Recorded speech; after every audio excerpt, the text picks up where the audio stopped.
Det første foredrag i rækken, når Fyrklit her i næste uge tager hul på deres nye koncept Fyrklit Alive, er et foredrag med TV2-vært Michelle Bellez, som jeg har med på Skaga FM lige nu.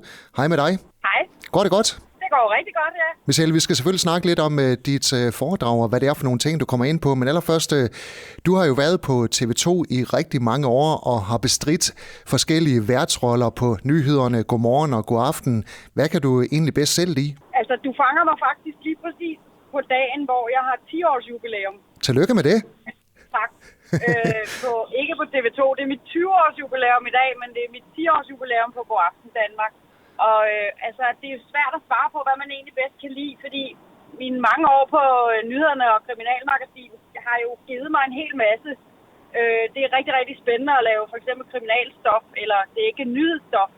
Men jeg tror, at mit hjerte først og fremmest banker for God Aften Danmark, som jeg jo i dag lavede for første gang for 10 år siden. Hænger det sammen med, at man møder en masse spændende mennesker? Ja, det gør det. Altså, jeg samler simpelthen på mennesker med gode historier, kan man vel godt sige. Jeg synes, det giver mig sindssygt meget at på hver dag møde vidt forskellige mennesker, høj som lav og kendte som ukendte. Det gør jo, at man selv bliver klogere som menneske hver dag, når man møder mennesker, der er forskellige fra en selv. Hvad er dit største scoop som journalist?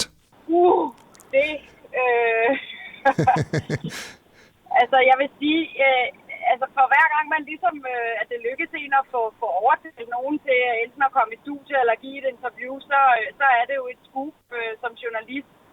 Men jeg vil sige, der er selvfølgelig nogle ting, der man husker mere end andre, og jeg kan huske den gang, da Take That og Robbie Williams, som havde sagt, de gav et live-interview til Dansk TV, og det blev så til mig i God Aften Danmark. Der synes jeg jo, det var et scoop, men det største scoop var nok, at manden, Robbie Williams, endte med at smide bukserne foran tusindvis af fans i Tivoli. Det var jo ret sjovt. Men for mig er det også et scoop, når man får dagens hovedperson, altså hvis alle journalister jagter dem, det hele handler om, og det så er os, der får dem, så er det jo også et scoop, og det kan jo være alt lige fra politikere til stjerner, men også måske den historie, som alle taler om, med helt almindelige mennesker, som har en god historie, som har vakt opsigt. Det er jo også et scoop. Michelle, hvis du har sådan en ønskeliste over folk, du gerne vil have ind i God Aften Danmark, hvem står så øverst på den liste? Altså, jeg vil sige, i mange år har Nelson Mandela stået øverst, og det kan jo så desværre ikke lade sig gøre.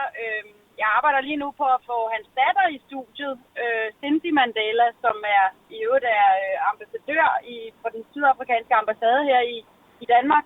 Og det ser ud til snart at lykkes. Men altså, ellers synes jeg jo, at profiler som Oprah Winfrey og mennesker, der har lavet det, vi laver bare mange, mange år og meget, meget større, det kunne være en ret hyggelig samtale, hvis hun gad at kigge forbi, tænkte jeg. Og Michelle Bellez, så lige for at vende tilbage til dit foredrag på Fyrklit fredag i næste uge. Hvad kommer det til at handle om? Det handler meget om, hvordan man får det bedste frem i andre, altså hvordan mennesker formår at skabe kontakter og åbne folk op, for hvis man kan finde ud af at tale rigtigt med andre mennesker, så åbner man faktisk rigtig mange muligheder for sig selv, muligheder for måske nye spændende venskaber eller relationer eller jobs eller lønforhøjelse måske. Jeg har faktisk gode eksempler på, hvordan man alene ved at tale på en bestemt måde og ved at kunne finde ud af at åbne folk, måske chefen, så ender man med at få en lønforhøjelse, så der er faktisk rigtig god grund til at lytte på det foredrag. Og så vil jeg også sige, så er det selvfølgelig også med eksempler fra mit eget liv, både hvor det er gået godt, men også hvor det er gået mindre godt. Så der bliver forhåbentlig drukket en lille smule på smilebåndet.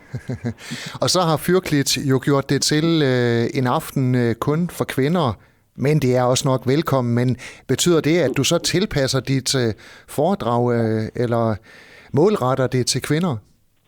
Ja, det gør jeg faktisk, men jeg vil da stadigvæk stærkt anbefale mændene at komme, alene fordi det er ret sjovt nogle gange at få nogle afsløringer om, hvad vi kvinder går og tænker, og det kommer der altså også en del af der. Så man kan sige, det er nok mest kvinderne, der forstår det, men mændene kan jo så lære en masse af det, så jeg synes, at alle skal møde op. Det gad jeg godt at vide, hvad I kvinder I går og tænker, så jeg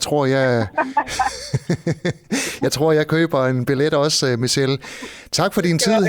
Tak for din tid her, og held og lykke med foredraget livet i Hirtshals. Tak i lige måde. Skaga FM. Lyden af Vendsyssel.